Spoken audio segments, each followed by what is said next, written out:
thinking, feeling, and willing in social life.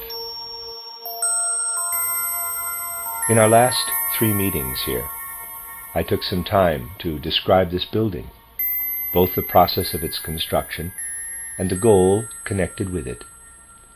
Today I will add to these building reports something I would like to call a report on the times in the most wide-reaching sense. I must stress that this building is intended as both a representation of our anthroposophically oriented spiritual science and a representative phenomenon of the times. In its form, its design, and its composition, it is meant as an expression of everything that is attempting to enter and must be allowed to enter this evolutionary moment, which will carry us from the present into the near future. When I speak about the great task of this time, and particularly when I indicate how important it is that the majority of people become receptive to all things spiritual, we must recognize that this task arises directly from everything that initiation science and initiation wisdom have drawn from the spiritual world. You need not approach the demands of the spiritual world alone to understand the necessity of a spiritual intervention in these times.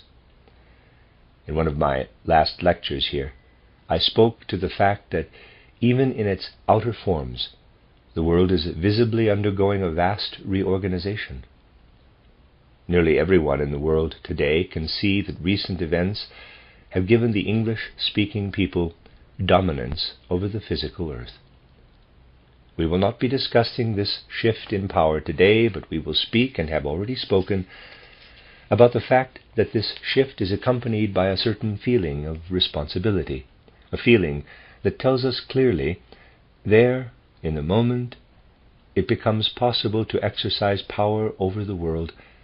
In that moment, we must feel impelled to fill our every action with the spiritual impulse at present in human evolution.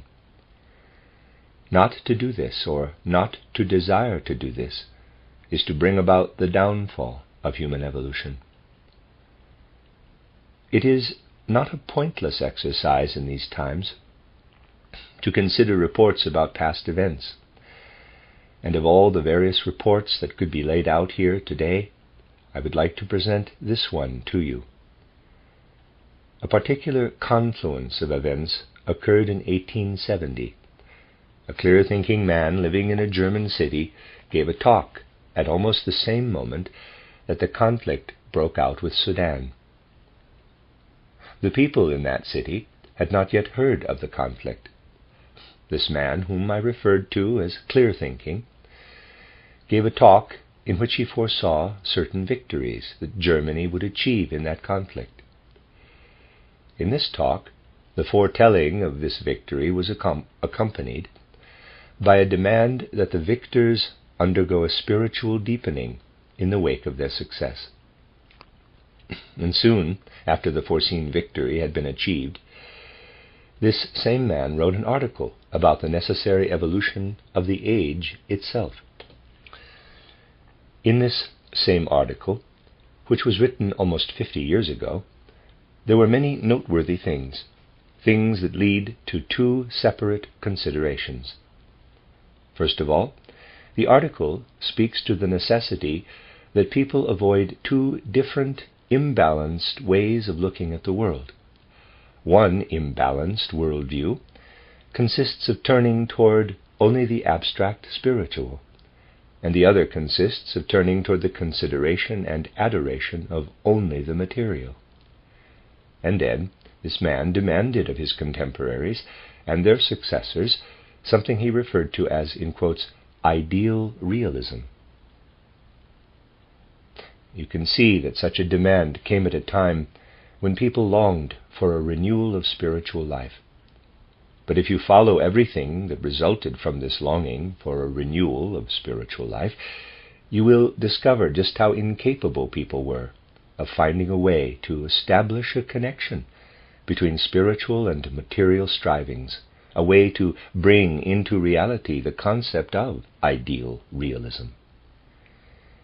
So this important demand, spoken out of a dimly felt longing, came out of a profound inability, out of the impossibility of finding any true content in the world. It was an uncertain feeling and nothing more. But its expression was also connected to something else. The man I am speaking of, together with several others who also felt some sort of longing for a renewal of the spiritual life, tried to draw attention to the fact that if this renewal of spiritual life did not occur, the nations of Europe would go to war, and all of the culture human beings had created would be destroyed. Back then there was also a man who gave many lectures in Switzerland named Johannes Scher, and please remember this all was spoken about 50 years ago, who spoke of how dangerous it was that most people were coming to self-awareness at a time when the leaders of the educational system had turned away from spiritual worldviews in favor of materialistic concepts and ideas. Even at that time, these matters were spoken of in piercing and weighty words. What happened then?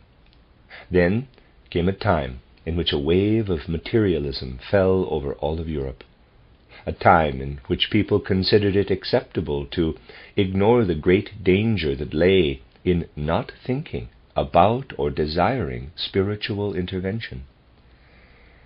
Every now and then someone would come along and point out that despite the conscious attitudes of people in everyday life, a longing for spiritual life existed in the hidden places of the human soul, more so than in any other age of earthly evolution. But these voices were heard only on a very superficial level. Such people were not listened to seriously, and basically we are still living in this time.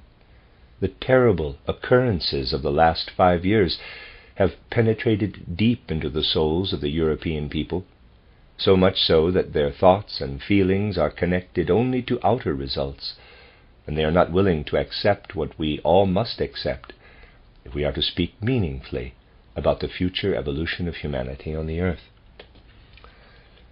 What lies before us now in Europe has been preparing itself over the course of decades, but human souls have not been preparing themselves. The majority of human souls are as unprepared as they could possibly be for a wave of intervention from the spiritual world, a wave that is pounding on the doors of life, a wave that wants to enter but that people do not want to allow into their hearts and souls. It is essential that we turn toward a spiritual consideration of the world, and it is especially important that we come to a true knowledge of the human being. The true nature of a human being cannot be recognized unless we first recognize the spiritual world. For the human being lives with 2/3 of itself in the soul's spiritual world, and only 1/3 in the material world. Unless we seek knowledge of spiritual life, we will remain ignorant of our true being. We must ask, in a deeper way than the one in which most questions are asked these days, which part of our being is the area of the human soul that we encompass in the word, in quotes, thinking? Which is the part of the human soul that we encompass in the word will? Between the two lies our Gemüt, our feeling life. We will arrive naturally at knowledge of our feeling life, our Gemüt, when we give attention to our thinking life and the life of our conscious actions, our will life. Follow me briefly through a consideration of exactly what is meant by thinking. As human beings, we are aware that our thinking inwardly parallels outer life, which makes impressions upon us by one means or another. This thinking, we live in it. But at the same time, we should be aware that the majority of life is full of times when this thinking is divided by all sorts of dreams. Most people are not aware of the ways in which an unwilled element plays a role in their thought life. All of these unwilled parts of our thinking are essentially dreamlike. Try to be clear in yourself about how much you control your thoughts from the very center of your will life on a daily basis. Try to be clear about how much you strive to direct these thoughts inwardly, to form them out of yourself. Try to be clear about whether most of the time your soul allows the thoughts to enter it, allows them to break through to that deeper place. They have a life of their own, these thoughts. One blurs freely into the next, and people gladly give themselves over to the games that these unwilled thoughts play with one another. There is no great difference between these daytime thought games and the dreams that come to us while we are sleeping. These dreamlike elements intermingle with human thinking in other ways as well. People these days take part in the life of the external world. How do they participate in this life? They inform themselves about things that are happening in the world. They inform themselves in such a way that the events of life, brought about by some impulse or another, are carried over in large part into their own experience. They give themselves over to all sorts of popular agitation and excitement. You need only to investigate yourself whether this surrender to popular agitation stems from individual willing, or whether it comes rather from being swept up in whatever impulses are present at a given moment. I could present many, many different things to you that come storming into thought life, that take control of our thinking without any involvement of the human will. This was the reason I published my book titled The Philosophy of Freedom, to show that human freedom is only possible when this unwilled, dreamlike thinking is removed and replaced by impulses from our fully conscious and awakened will. Now, these kinds of true thoughts, what are they like? When is it true thinking? When it comes out of the fully conscious will. When you grasp a thought such that it is truly you that grasps it. In the moment that our thoughts grasp us, we are no longer free. Only when we are able to grasp a thought with our own power, with our own being, are we truly free. Since this is the case, a thought can be nothing other than an image. Were it something other than an image, if it possessed a reality of its own, it could not allow us to be free.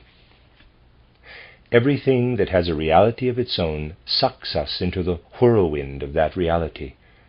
Only an image can allow us to be free. Think about it. All of the objects you see around you in a room have a real effect upon you. You are only completely free in relationship to the images that you see in a mirror. Those images can do nothing to you themselves. You cannot bump into those images. Were those images to have any sort of effect upon you, it would only be because you chose to undertake something in relation to them.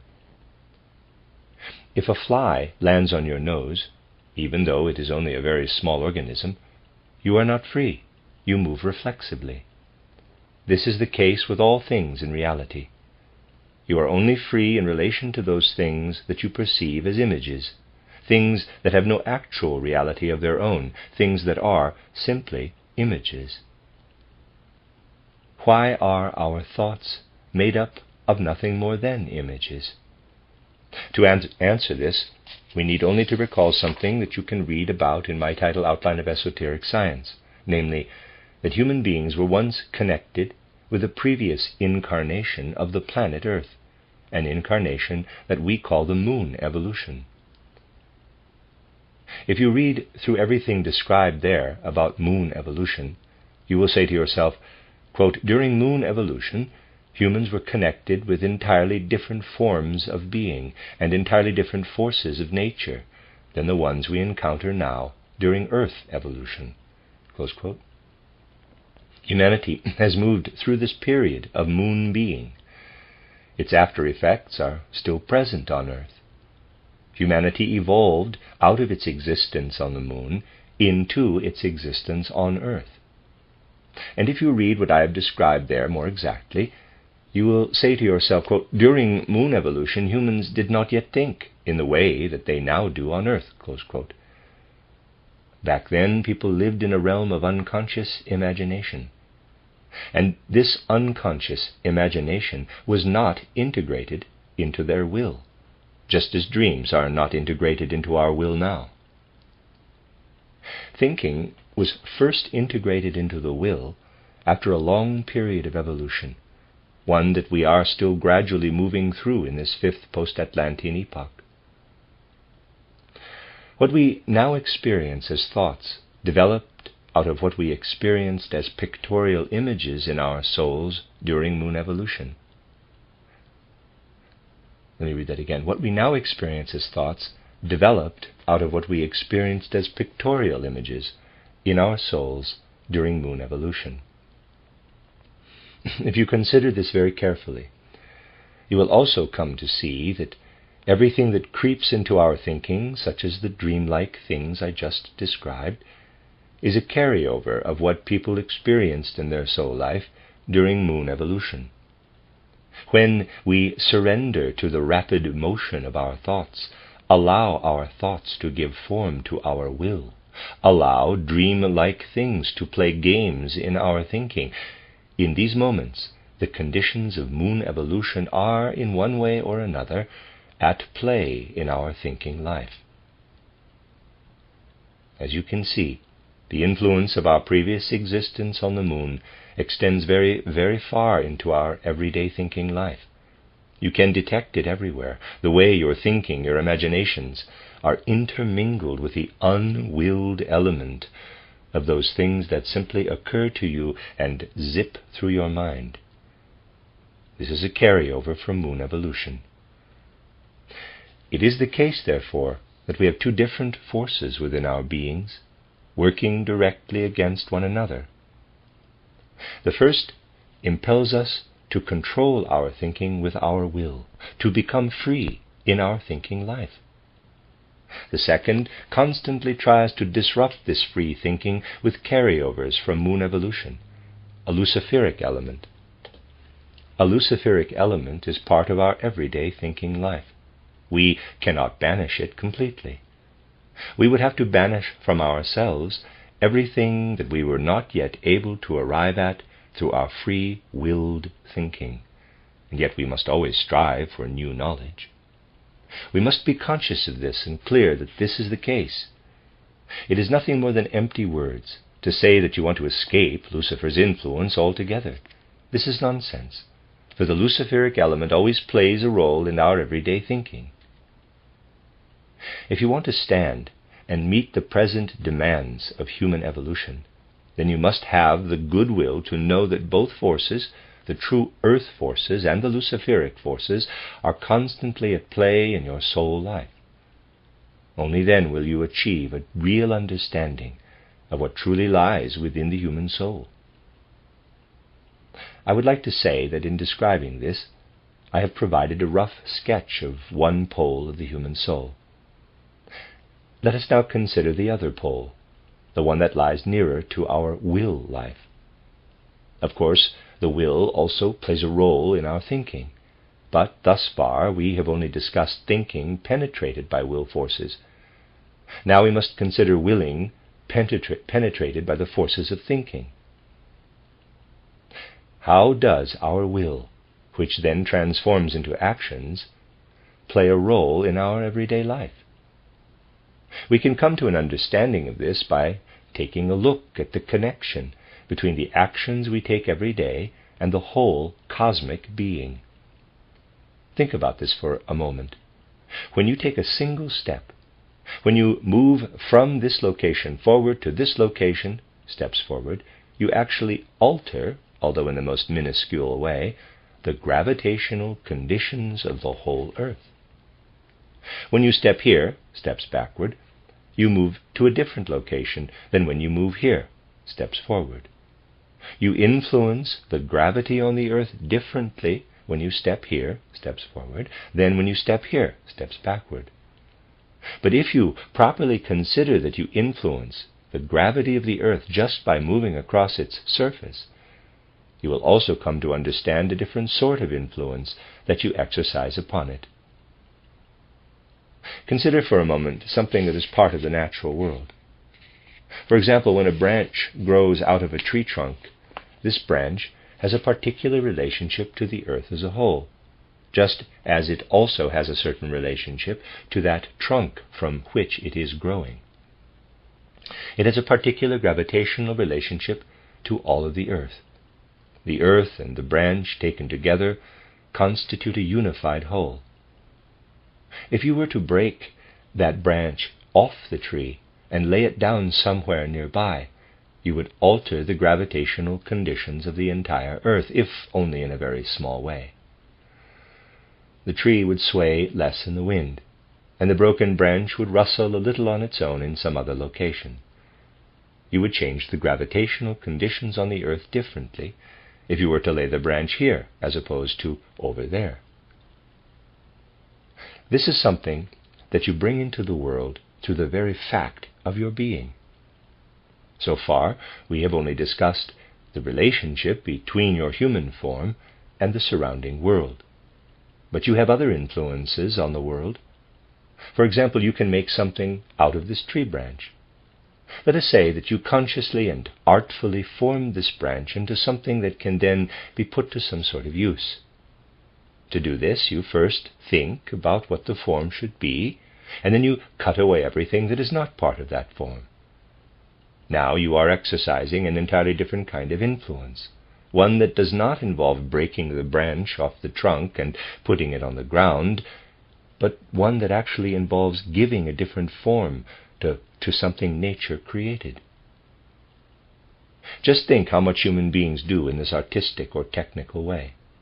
Think about how they form the things they take from nature, and in so doing exercise influence over the earth.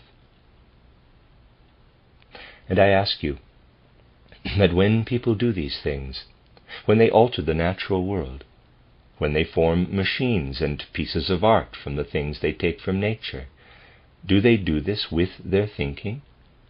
Let us consider how much of it comes from thinking. When we think about something, we create a mental image of it. For the things existing on the earth, it makes no difference what occurs in this world of images, just as the images that appear in a mirror reflecting the objects in a room exert no influence on the objects themselves. But human beings give their mental images reality. This is the other side of the coin. When human beings, having developed out of moon evolution, give reality to their thoughts, when we form something and place it somewhere in the world, something plays a role in all of this machinery, in all of the things we craft and form, that is not at all connected with earthly existence. Just as Luciferic forces bring dreamlike elements into our thinking and played a role in the dreamlike state of moon evolution. So, what is it that plays a role in everything that we bring into the world? The things that we bring into the world through the actions of our liberated soul life are not products of old moon evolution, which then gave way to our present earthly state. These things that we create will only have real significance once earth evolution has given way to the next stage of evolution. Like a child in its mother's womb, or perhaps not yet in its mother's womb, but waiting in the spiritual world for its chance to incarnate, like a child whose existence will come some time in the future, everything that human beings create is still in an embryonic state, waiting for its moment in the future. And we see the true meaning of these things only when we see them as embryonic, when we see that their true significance lies sometime in the future. If we create something in our lives today, if we do not take nature as it is, but rather alter it somehow, by giving reality to our thoughts, we are, in that moment, creating for the future. If instead we see what we are creating as belonging only to the present, if what we create takes up residence in our lives in such a way that we see only its momentary usefulness, then the future will come to reside unnaturally in our actions, just as the past resides unnaturally in our dreamlike thinking, and Ahrimanic forces will take hold of our actions. In human life, only the child, who also creates and forms things in the world, though without the striving after usefulness, may in its unconscious state understand what it creates as existing not only for the present, but in preparation for the future. We must always be conscious that when we as human beings bring forth our machines and artistic creations, we are forming things for our next phase of existence, for Jupiter evolution. We must be conscious that our earthly existence must someday be shed, and that the true meaning of our actions will come only in some future existence. This is the great error of modern times. People see the mechanical and artistic things they create only for their present usefulness, and do not wish to become aware that we all have work to do for the future forms of our existence. In choosing to focus on the immediate usefulness of what we create, we allow Ahriman to creep into our will life. We must ask ourselves, was this focus on usefulness always present in human existence?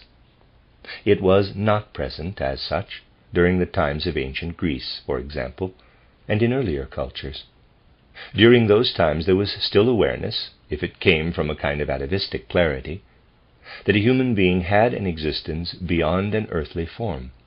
It was in the 15th century that people began to strive solely after usefulness in what they created, and these days worldwide programs are founded entirely on this desire for usefulness.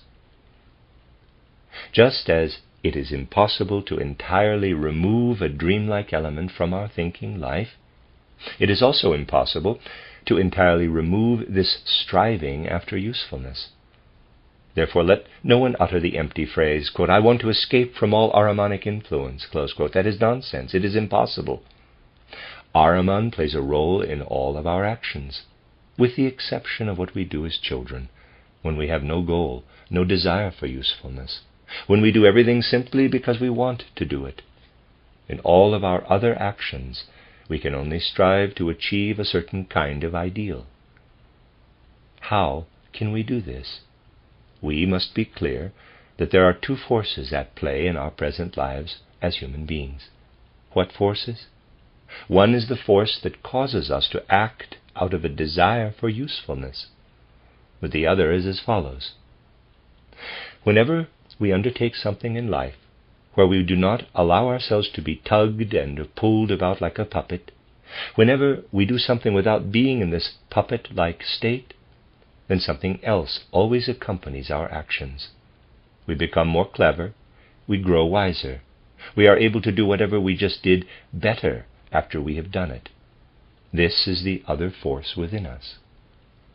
Most people, especially after they turn 18 and believe they already know everything they need to know, do not pay attention to the fact that it is possible to grow wiser and better at the things they do throughout the whole of their lives.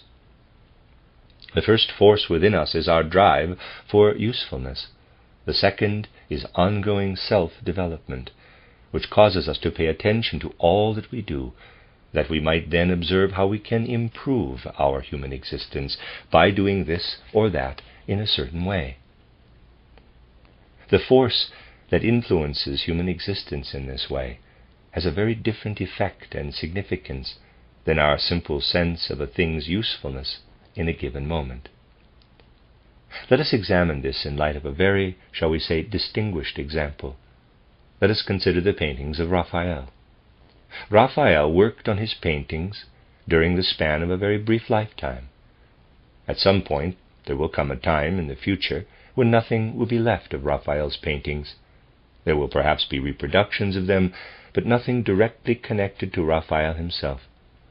There will someday come a time when no incarnated human being will ever be able to lay eyes on Raphael's paintings. But Raphael will still be there, and that which Raphael became through the process of working on his paintings will still be there. Through the process of working on these paintings, Raphael was carried forward into another incarnation that was suitable to the preparation he had done. He carried that work with him during the time between his death and his next birth, and then appeared in a new earth incarnation, during which he did something else. He continued to carry that work with him throughout his life. What Raphael became through painting his pictures is what continues to live on, and would continue to exist even if the earth were destroyed. It is possible to refine a desire for usefulness, such that one can explain why it is useful that paintings exist. If you were to think about it, you would see that there is no great difference between an unrefined desire for usefulness and a more refined one that allows someone to talk about the usefulness of Raphael's paintings. But what Raphael's individuality and soul became through the process of painting is something altogether different. That will carry over from this existence on earth into Jupiter evolution. That is what will continue to develop in the future. This is a very, shall we say, distinguished example of what will happen with the human soul, something which we can distinguish from actions in the external world. We must hold this differentiation up before our souls and understand how wide-reaching it is. We must understand that someday the earth will disintegrate into the cosmos, that someday nothing will be left except human souls. When nothing remains except human souls, the results harvested from those souls, evolution, will be the thing that distinguishes what our earthly existence was at the end from what it had been at the beginning. From this standpoint, we can identify what might be called the obligation that each of us has to develop ourselves during earth evolution. We can identify the obligation each of us has to make something of ourselves so that we can be a part of the cosmos. And with this comes this thought: the earth will end someday. The earth will disintegrate. Human souls will be all that is left. I would like to point out that the strength needed to bear this thought, to grasp it in spite of how difficult it is, this strength is being altogether lost.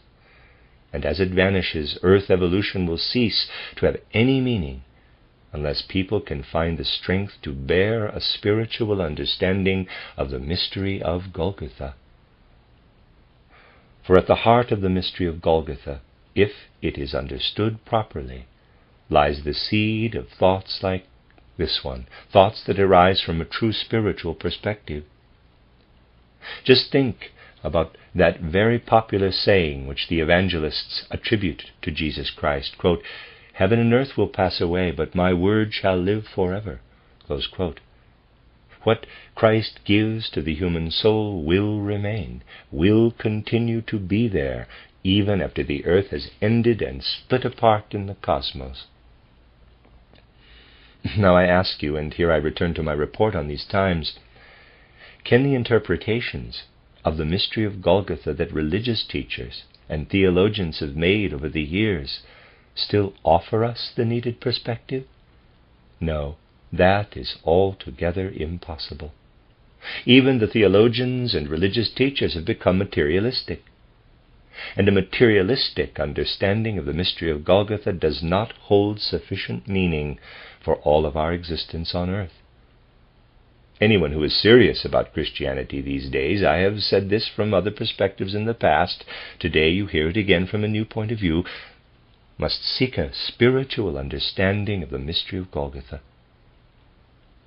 In other words, true spiritual knowledge of the spiritual world, is absolutely necessary for humanity at present.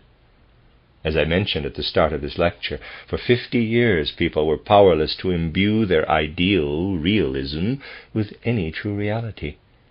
This is the reason that so much misfortune has come to Europe. But now comes the question: do those who are able to avoid further misfortunes, living as they do in a time when people are actively speaking about spiritual science, wish to go on living as those who had not heard about spiritual science were forced to live for the last 50 years? If so, then catastrophes will befall this earth that will make the ones we have experienced seem insignificant. There's nothing else to do but to say this directly.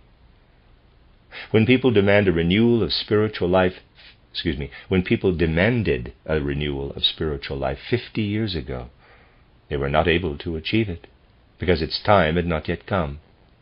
Today the time has come. Today, if you do not wish to turn towards spiritual life, then you cannot truly be serious about the continuation of human evolution. This is the responsibility that I must speak of, that must be spoken of, particularly to those who are able to take it up, building on foundations that have already been laid. We must look toward the horizon in our consideration of the world. We cannot shy away from our existence. Imagine that a cabinet of yours has been broken into many pieces. You have the pieces in front of you. You are looking at them. Some sort of accident has broken this cabinet apart, and now the pieces of it are in front of you. What do? You take the pieces, you get some nails, and you fasten the pieces together to make it look like it once did. And it will. However, it will fall apart again if the pieces have become rotted, or if the nails do not hold, or if the pieces are weakened in other places. Europe has fallen apart as if it were an old cabinet. Czechoslovakia, Hungary, Romania, Serbia, Austria, Germany, the former Russia, Ukraine, these are the pieces, the remains of the cabinet. And the Western powers are trying to put these rotten pieces back together with nails that will not hold. People do not see that they are holding rotten pieces. They are gluing the old back together, thinking that in so doing they are bringing new substance into the course of human evolution. This is what they think they are doing. But that can only be accomplished through an awareness and understanding of spiritual science. And the question is, should the world, after what Europe has gone through, and what Asia and America will soon experience as well, simply glue and nail together the old rotten pieces of itself because it is the most comfortable thing to do? Or should we instead seek a complete renewal of the entire being of humanity through a connection with the spiritual world? We will speak more on this tomorrow.